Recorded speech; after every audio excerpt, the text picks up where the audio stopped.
Pandemi COVID-19 banyak merubah sistem tatanan ekonomi, sosial, teknologi, hukum, pendidikan, transportasi, dan banyak hal lain. Di dunia, bahkan di Indonesia. Hari ini kasus positif di Indonesia mencapai 26.000. Pemerintah telah mengambil banyak kebijakan. Pertama, hanya menghimbau masyarakat untuk bekerja di rumah. Dilanjutkan, mengambil kebijakan PSBB, pembatasan sosial berskala besar. Dan pemerintah akan berencana untuk mengambil kebijakan new normal. Tapi, apakah kita siap menghadapi new normal di tengah kasus positif yang terus meningkat? Terutama sorotan kita dalam sektor transportasi karena penularan COVID-19 sangat cepat, baik per orang maupun per grup. Hal ini membuat masyarakat masih banyak yang resah dan khawatir akibat penularan COVID-19. Untuk itu kita akan bicarakan ini dengan anggota Komisi 5 DPR RI dari fraksi Partai Keadilan Sejahtera, yaitu Bapak Ahmad Saihu.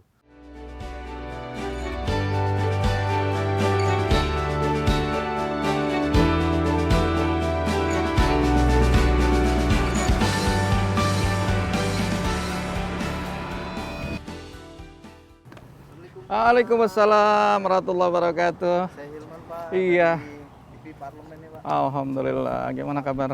Izin, Pak, kita mau ngobrol-ngobrol sebentar nih, Pak. Iya, boleh. Nah, Bapak habis kayak olahraga nih, Pak. Iya, Ini biasa. udah sering nih, Pak. Apa setiap hari nih, Pak? Enggak tiap hari, tapi ada kadang-kadang kalau ada waktu-waktu kosong, saya manfaatkan buat sepedahan, termasuk bike to work ya, dengan komunitas sepeda bike to work. Ya. Emang Bapak dari mana nih, Pak? Dari rumah? Saya dari rumah. Dari rumah saya di Pondok Gede ke sini ya sekitar 21 kilo. 21 kilo, Iya. Pak? Kira-kira membakar berapa kalori itu, Pak? Wah. Kalau sekitar 21 kilo tuh. Saya belum lihat ini saya nih, tapi memang cukup lumayan lah. Iya. Tapi memang hari ini sudah mulai banyak ya, Pak, masyarakat yang gemar ya, Pak ya. Ya. Bike to work ya, Pak ya. Sudah banyak komunitas-komunitas dan menjadi semacam ya lifestyle juga lah gitu ya. Alhamdulillah. Ini, Pak, Ini sahabat saya dari Bike to Work. ya, sama. Mm-mm. Sering juga, Pak? Ya sih ya sering, kadang-kadang bisa seminggu 3 kali gitu. Kalau lagi wah, bisa berangkat pagi. Tapi emang ada perkumpulannya ini, Pak? Ada banyak Ada juga, komunitas. Oh, dia lebih senior makanya yang melatih saya. Wah, ada pelatihnya juga ternyata, Pak. Iya. Ya.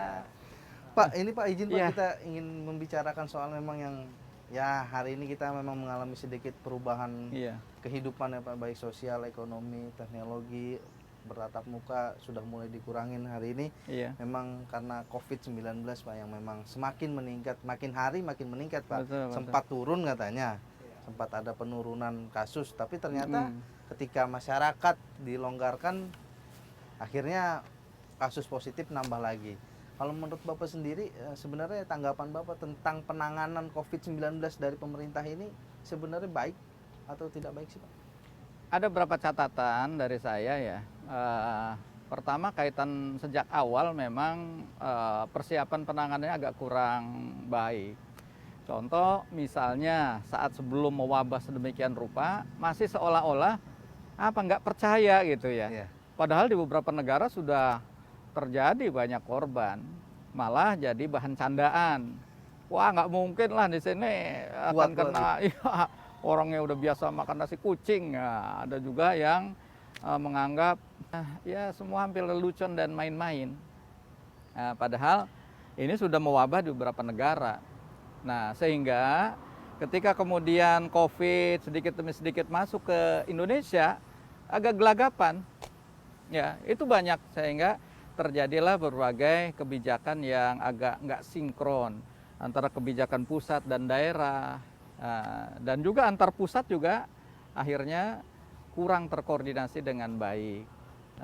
Ini banyak beberapa hal yang menyebabkan di pemerintah daerah misalnya minta untuk melakukan penutupan KRL di Jabodetabek. Kepala-kepala daerahnya hampir semuanya meminta itu, tapi di kementerian nggak mau melakukan penutupan itu. Jadi banyak hal-hal yang nggak sinkron antara pusat dan daerah, bahkan antar kementerian.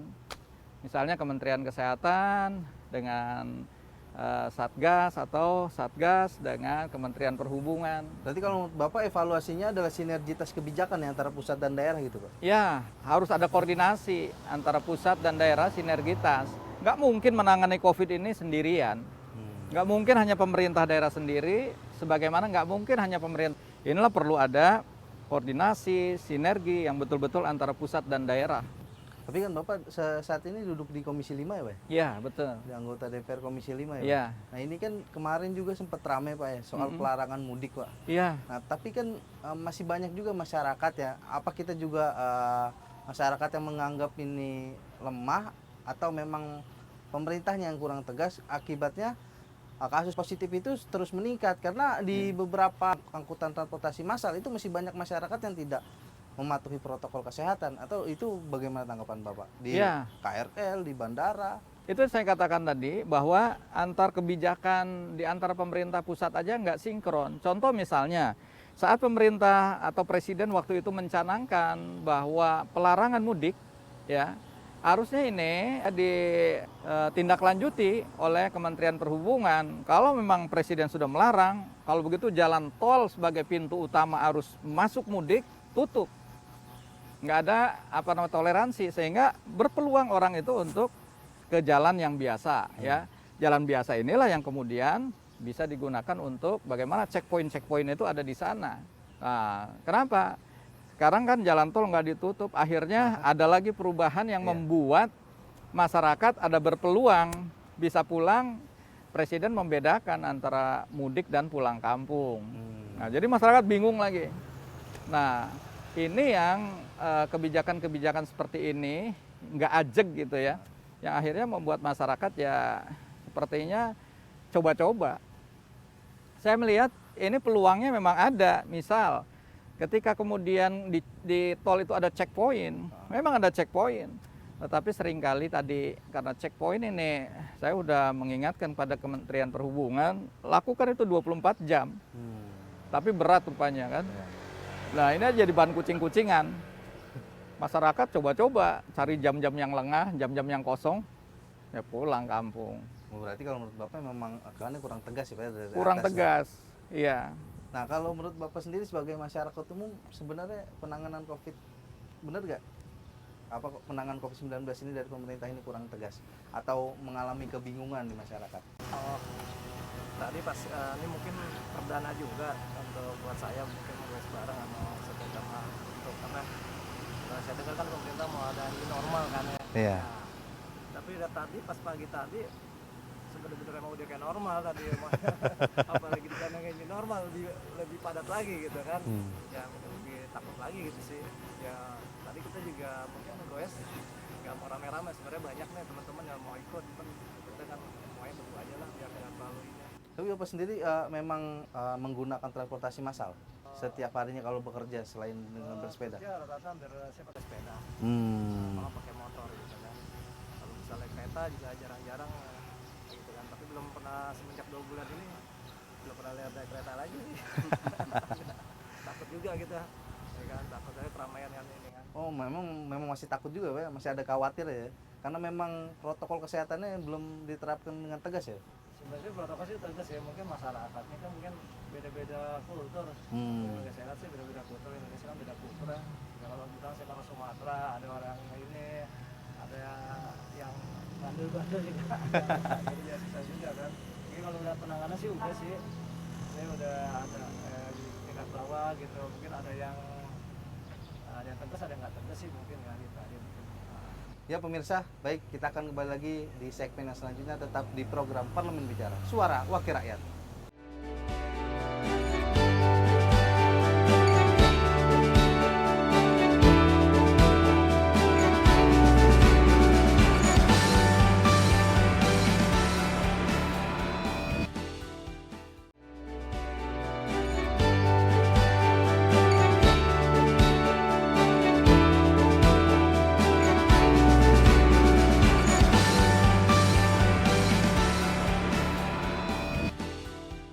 Pak, kita tadi sedikit sudah membicarakan tentang pandemi COVID yang memang Iya. merubah segala tatanan ekonomi sosial semakin meningkat, Pak. Betul. Bukannya semakin menurun, bahkan per hari ini pun sudah hampir 26.000 Betul. ya yang terindikasi dengan kasus positifnya. Nah, tetapi ini kan memang pemerintah sudah menjalankan beberapa kebijakan. Sebelum ada PSBB, pemerintah hanya menghimbau agar tetap di rumah, terus dilanjutkan PSBB. Dan ada rencana tentang katanya new normal. Nah, Iya. kalau menurut Bapak ini sebenarnya kita siap gak sih Pak menghadapi new normal ini, Pak? Pertama, sebetulnya kita ketika menentukan new normal atau tidak itu harusnya berdasarkan data ya. Ini yang harusnya dibuka oleh pemerintah bahwa sepanjang data itu kemudian mulai ada melandai, Ya. apalagi sudah mulai turun, ini WHO juga rekomendasinya begitu. Oke. Silakan kalau seperti itu sudah mulai ancang-ancang buat new normal. Yang kedua, sarana prasarana kesehatan juga sudah memadai gitu ya. Artinya untuk mengantisipasi kalau toh misalnya nanti ada kasus-kasus COVID-19 itu bisa tertangani ya di rumah sakit rujukan. Nah, kita melihat ada sebuah misalnya informasi rumah sakit Universitas Erlangga udah hands up. Dia tidak menerima pasien-pasien COVID-19. Kenapa? Karena membludak. Sementara instalasi kesehatannya itu sudah penuh. Nah, ini salah satu contoh ya. Nah, pemerintah harusnya mengantisipasi ke arah sana sehingga pastikan bahwa seluruh sarana prasarana rumah sakit untuk penanganan COVID-19 ini betul-betul memadai. Dan yang ketiga, berikan perhatian khusus pada instalasi-instalasi yang rawan. Ya, misalnya seperti panti jompo, kan banyak orang tua nih. Biasanya makin tua makin rentan kan. Nah, ini harus diberikan perhatian. Atau mereka yang punya problematika mental. Nah, itu sudah harus diperhatikan betul, diantisipasi. Yang keempat, kesiapan menerapkan protokol kesehatan COVID-19 ini di kantor-kantor. Misalnya dengan cuci tangan, kemudian hand sanitizer disiapkan, kemudian menyiapkan juga pengecekan suhu. Nah, ini harus disiapkan. Ini kita melihat bahwasanya semakin ke sini, ya termasuk di gedung kita ya, kalau awal-awal itu masih semangat untuk orang itu masuk di desinfektan. Iya, bilik desinfektan. Sekarang hampir nggak ada yang berfungsi. Ini kan sebuah hal yang harus kita introspeksi lah. Jadi sepanjang hal-hal seperti ini nggak terungkap, harusnya ya pemerintah juga mempertimbangkan nih. Jangan-jangan kita khawatir ketika dibuka new normal ini tanpa data, akhirnya semakin terjadi lonjakan COVID-19 yang nggak terkendali. Nah, ini juga kan menjadi kekhawatiran baru, Pak. Ketika kasus positif ini meningkat, ternyata pemerintah berencana ingin new normal. Nah, ada sektor yang memang diperhatikan masyarakat itu adalah angkutan transportasi massal seperti kereta. Tadi kan kita juga bicara dengan masyarakat umum, masih ada kekhawatiran untuk naik misalnya kereta, api, bis, busway dan lain-lainnya. Ini bagaimana tanggapan Komisi ini? Ya, pertama saya untuk jarak-jarak dekat ya, untuk yang sekitar Jakarta, saya merekomendasikan ya teman-teman agar supaya tubuh kita juga lebih fit, sekalian berolahraga, yuk kita ke kantor terapkanlah bike to work ya. Sehingga kita pastikan ya sepeda kita mudah-mudahan ya lebih terjaga, bisa kita jaga masing-masing ya. Kita semprot disinfektan dan kita rawat. Nah, sehingga mudah-mudahan ini lebih terjaga ya.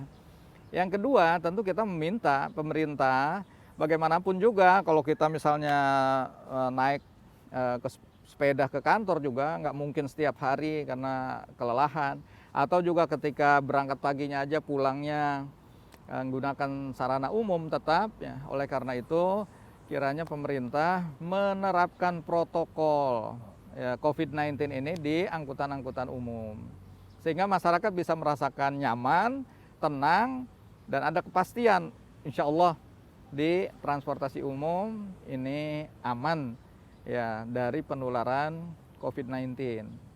Oleh karena itu disediakan juga di stasiun-stasiun atau di terminal-terminal itu misalnya tadi hand sanitizer, sarana untuk cuci tangan, pengecekan suhu, ini harusnya diterapkan dengan baik. Iya. Tapi kemarin kita sempat ramai di media sosial itu pesawat yang penuh. Itu Iya. benar nggak sih Pak kalau penglihatan Bapak? Iya, itu yang kita sayangkan.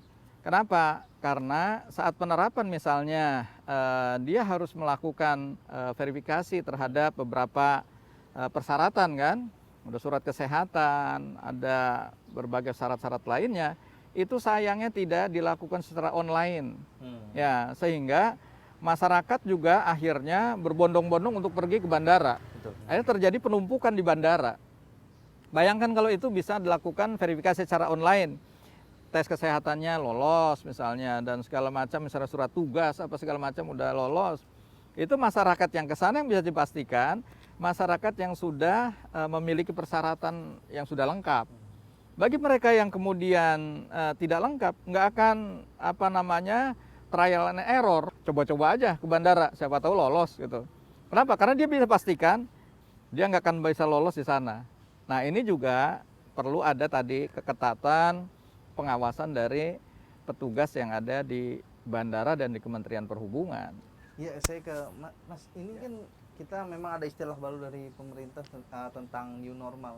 Sebenarnya paham gak sih atau mengerti gak sih masyarakat umum tentang new normal ini? Apakah memang ya masyarakat udah harus biasa gitu berkegiatan? Mungkin jadi kalau dari pendapat saya jadi kayaknya seperti biasa, jadi kayak kehidupan biasa, cuman mungkin yang nggak biasanya kita pakai masker, terus ada jaga jarak.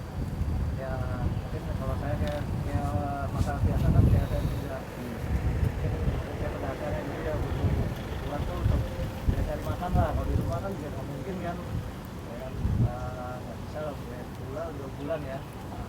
Ini kalau dapat normal pakai protokol yang benar diikuti bisa lah kalau tergantung kita masing-masing. Tapi kalau Mas sendiri khawatir gak sih nanti akan ada peningkatan kasus atau bagaimana kalau misalnya kita new normal ini diterapkan? Jadi masyarakat ini khawatir gak sih? Khawatir sih ada sih. Nah, Tapi kondisinya kan balik lagi gitu kan, kebutuhan masyarakat sendiri gitu. Jadi ingin keluar itu tujuannya untuk apa gitu kan? Kalau tujuannya hanya untuk murah-murah sih mungkin itu yang bikin jadi nggak baik gitu. Tapi kalau tujuannya memang untuk cari nafkah atau kan urusan paling penting gitu sih, ya saya wajar aja ya. Gitu kan.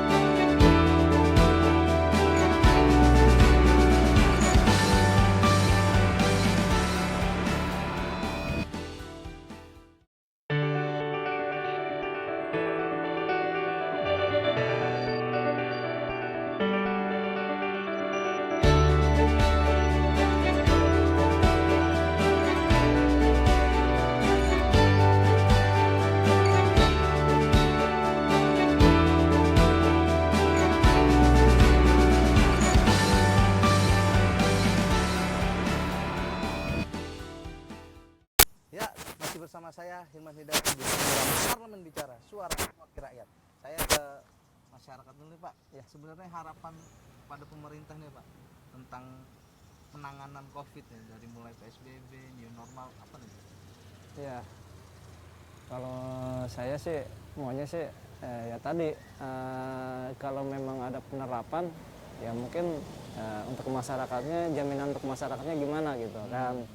Ya contoh kan PSBB, orang di rumah kan, dia kan pasti masalahnya kan dia nggak bisa menampakkan keluarganya ya kan.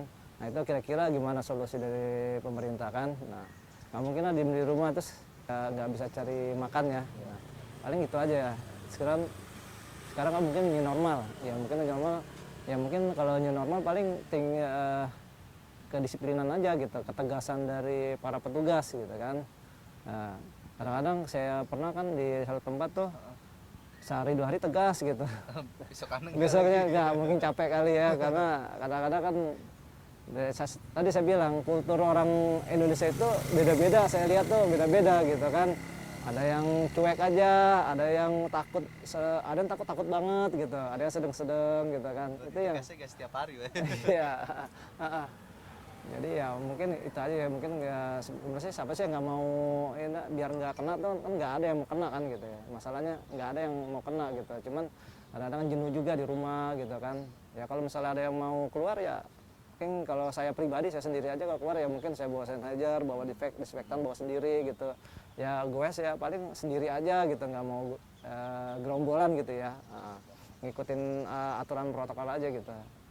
Itu aja. Pak, ini kemarin kita sempat melihat Pak Presiden Jokowi ini kan beberapa persiapan protokol kesehatan di sarana publik, MRT, mal-mal edukasi, adanya persiapan. Nah, Bapak sebenarnya sebagai anggota Komisi 5 DPR RI, seberapa siap sih Pak kita menghadapi new normal, terutama dari sektor transportasi massal?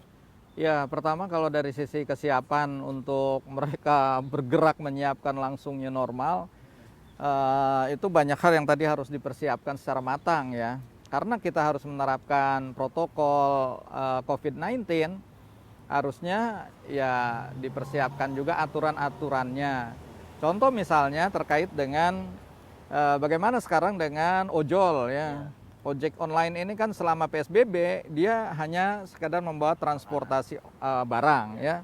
Nah, dengan dibukanya new normal, mau tidak mau kan ojol juga dia punya hak untuk mengisi kebutuhan keluarga, kebutuhan fisiknya, maka dia harus bekerja. Nah, tentu di situ harus tadi pemerintah bikin aturan yang tegas dalam kaitan untuk protokol COVID-19 terhadap ojol. Misalnya, ya untuk penumpang ojol dia harus bawa helm sendiri. Sehingga ini bisa menjamin safety bahwa helm ini nggak berpindah-pindah yang kemudian menyebabkan di situ terjadi penyebaran virus 19. Yang kedua, bahwa ojek online ini juga harus dia bisa meyakinkan dirinya dengan menyiapkan desinfektan dan hand sanitizer, begitu juga penumpangnya.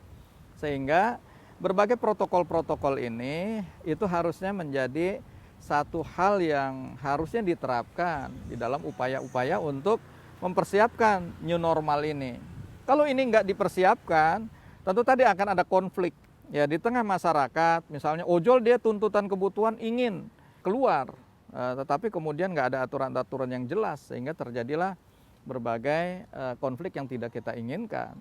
Nah, makanya kalau seandainya tadi mau mempersiapkan new normal dalam kondisi seperti ini, ya harusnya tadi dipersiapkan berbagai aturan yang diperlukan oleh berbagai segmen-segmen masyarakat. Ya, tapi kalau yang lebih bagus lagi ya tadi buka secara fakta data yang memang bisa meyakinkan kita bahwa ini sudah layak untuk new normal. Kalau belum layak, menurut saya ya di keep dan kita harus jujur untuk melanjutkan dulu sementara PSBB. Tapi kalau kira-kira Bapak upaya yang akan dilakukan Komisi 5 sendiri terkait dengan ini apa Pak? Ya upaya kita akan meminta kepada mitra-mitra kerja kita agar supaya yang pertama penting adalah bagaimana menerapkan protokol COVID-19 ini dalam upaya-upaya di transportasi umum ya. Di dalam upaya kerja-kerja di Kementerian PUPR dengan menerapkan masker dan sebagainya, karena ini adalah satu tuntutan. Sementara vaksin COVID-19 ini belum ditemukan. Sebetulnya kalau vaksin yang sudah ditemukan mungkin akan lebih ringan ya. Artinya inilah yang harus kita lakukan, kedisiplinan kita untuk menjaga protokol COVID-19 ini secara pribadi maupun dengan aturan-aturan perundangan yang mengikat sehingga masyarakat terbimbing dengan aturan-aturan itu. Berarti kalau menurut Bapak, kalau misalnya memang kita belum siap, lebih baik kita melanjutkan PSBB aja gitu? Menurut saya begitu. Makanya di sini yang penting, yang dari kunci adalah bagaimana kejujuran pemerintah daerah untuk membuka masalah COVID-19 ini by base data, ya, dengan data yang benar, sehingga kita bisa lebih menentukan lebih akurat. Tapi kan tiap hari Pak gugus tugas melaporkan penambahan. Itulah makanya ini yang harusnya jadi perhatian dari pemerintah daerah agar supaya kita jujur dengan data yang seperti ini. Nampaknya akan sangat beresiko kalau dipaksakan untuk melakukan kehidupan new normal. Pak, terakhir Pak, harapan Bapak terkait dengan penanganan COVID-19 ini terhadap pemerintah. Harapan saya pada pemerintah, pertama tadi bahwa selain upaya untuk melakukan ini berdasarkan data, saya berharap koordinasi yang baik antara pemerintah di pusat ya maupun antara pemerintah pusat dengan daerah dilakukanlah dengan baik ya, dilakukan dengan koordinasi yang betul-betul bisa menyelesaikan berbagai permasalahan-permasalahan. Dan yang ketiga, libatkan masyarakat. Karena masyarakat yang akan terdampak secara langsung, berbagai kebijakan-kebijakan yang akan diambil ini seyogianya. Ada pelibatan masyarakat, sehingga ketika akademisi, ketika para tokoh-tokoh masyarakat itu dilibatkan secara optimal, ini insya Allah akan bisa meredam berbagai gejolak-gejolak. Contoh misalnya dengan saat pembukaan misalnya kedatangan presiden ke satu mal di Bekasi saja itu menjadi gejolak.